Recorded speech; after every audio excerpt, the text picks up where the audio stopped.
Welcome to our channel. Today we how to transfer inventory to Amazon with Sellbrite, full guide step by step clearly.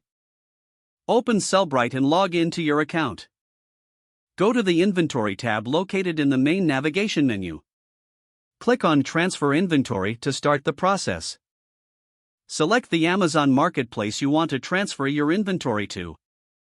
Choose the products you wish to transfer from your Sellbrite account.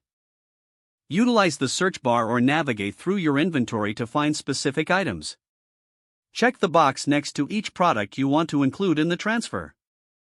Once you have selected your items, click on the Transfer button.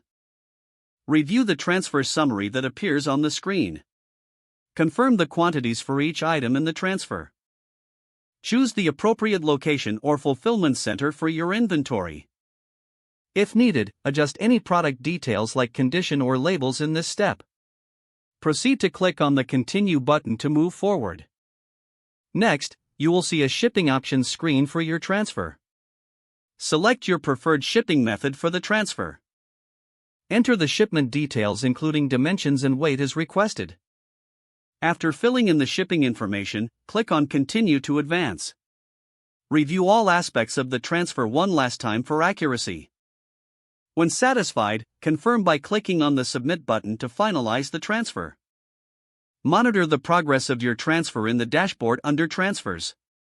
Track the process until the items are successfully received and listed on Amazon. That concludes the transfer process using Sellbrite. If the page does not load, refresh the browser or try again in a private or incognito window. Make sure you are using the correct email address, then retype it carefully to avoid small typos. If your password is not accepted, use the reset option and create a new strong password you can remember. Check your spam folder for verification or security emails, then complete any requested confirmation steps. Enable two-factor authentication if available to improve account security and reduce unauthorized access risk. After signing in, review your profile details so your contact information and settings are accurate and current.